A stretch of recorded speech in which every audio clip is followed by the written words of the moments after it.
Кыяматта адам баласы ушундай өкүнүчтүү болот экен туугандар.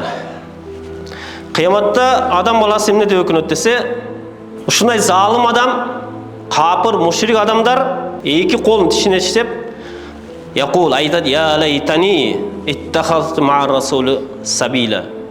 Аттең мен пайгамбар менен жолдош болгонумда, пайгамбар менен бирге болгонумда, пайгамбарды өзүмө дос тутканымда деп эртең кыямат күнү залым инсандар, капыр, мушрик, пайгамбарга ыйман келтирбегендер ушинтип өкүнөт экен.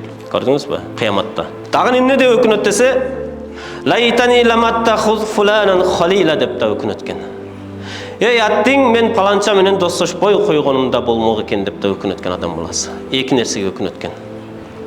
Пайгамбар менен дос болуп, пайгамбар менен сапардаш болуп, пайгамбар менен чогуу болуп турмун деп бир өкүнсө, анын ордуна туура эмес адамды дос кылып, туура эмес адам менен мамиле түзүп жүргөндүгү үчүн дагы өкүнөт дейт.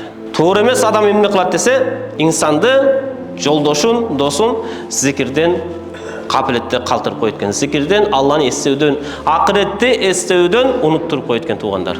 Жаман дос. Ошон үчүн динде дос тутуу, достошуу өтө чоң мааниге ээ болот.